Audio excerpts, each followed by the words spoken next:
Imagine how different your life could be in a year if you committed to getting 1% better every day. This is the show dedicated to helping you improve your mindset, language, and behavior. Inspiring stories, practical advice, and damn good conversations. Here's your host, Joe Ferraro. Hello and welcome to 1% Better.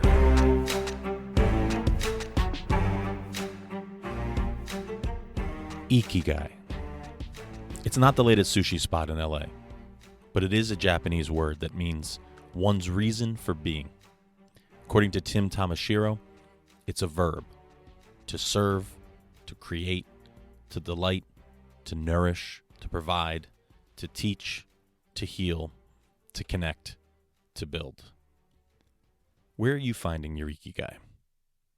In the show notes, I've attached a picture that helps me understand Ikigai, and it's 4 intersecting circles. From left to right, if you look on the far left, it says, what are you good at? And when you begin to imagine what you're good at in this world, it's a great start. What skills do you have? What are you above average? What are you a little bit better than the person next to you at? It's a great place to start thinking about your Ikigai. But it's not enough.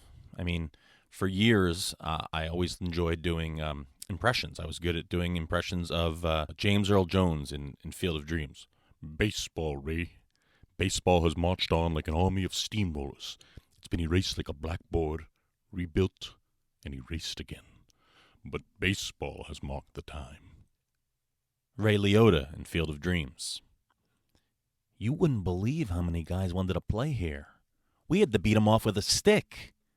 Even Ty Cobb wanted to play, but none of us could stand the son of a bitch when he's alive, so we told him to stick it. Even the ridiculous announcer from the Cubs, Harry Carey. Cubs win! Cubs win! Things that I'm good at just aren't quite enough to make a living. So you start to think about your skills, and maybe they're not enough when you get to the level of Ikigai.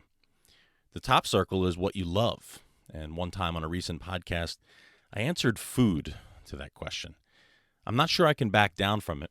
And I was a food critic for some time. It's a story for another podcast, but I have been paid to write about food.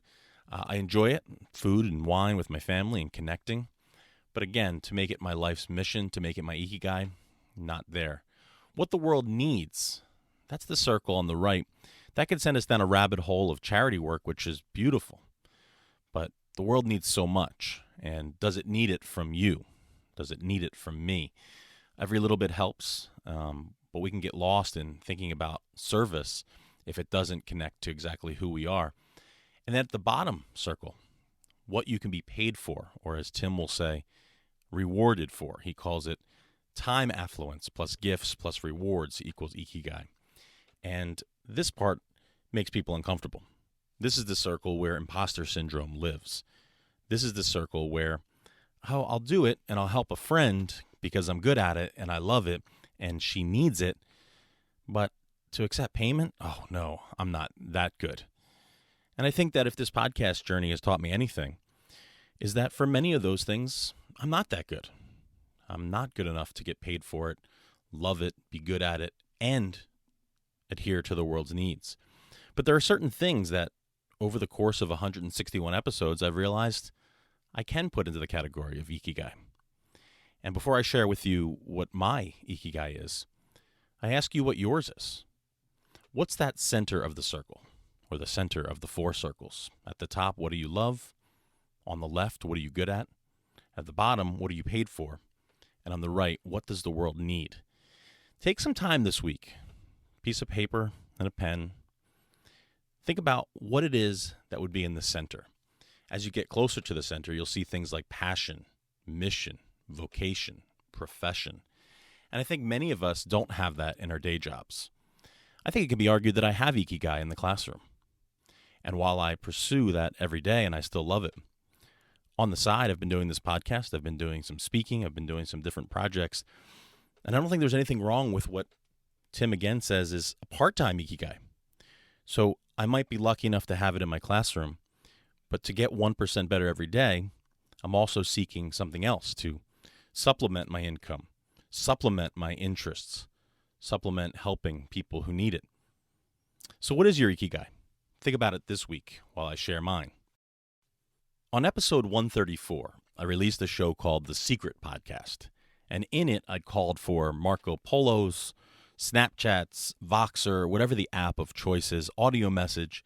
Find a way to connect with me or someone in your life that can help you, and you can have deep conversations about meaningful things. And in one of those secret podcasts, I began a Marco Polo thread with two great friends in Texas. And we talk about silly things, we talk about serious things, we talk about food and wine and education and all things great like that. But in one of them, my good friend Brett said to me, one of the things you try to do, one of the things you do best, is bring out the best in others. And in the midst of silly conversations about Notre Dame football and Kansas State, that compliment meant the world to me. And I didn't know, almost 30 episodes later, I'd be doing a show about Ikigai and thinking about that very comment.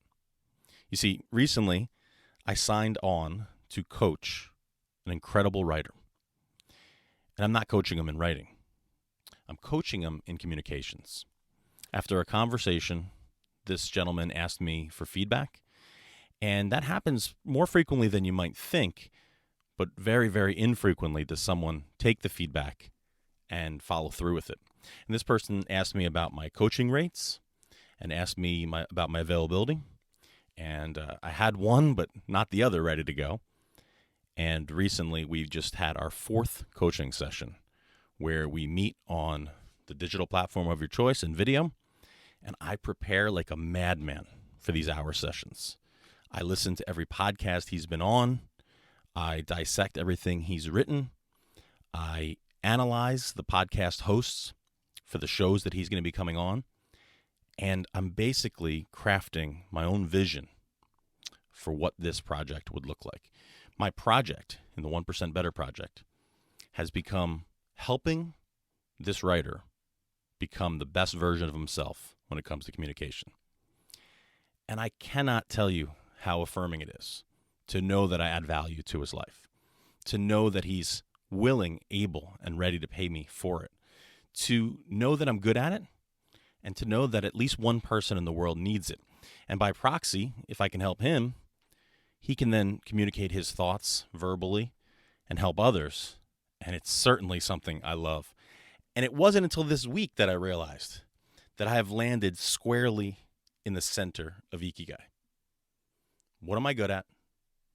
Listening to podcasts and interviewing people and asking better questions. What do I love? Communication, connection, listening to 1.4 podcasts a day for the last 10 years. What does the world need? To have damn good conversations, to listen to each other so that we can connect and move forward. And what is it that you can be paid for?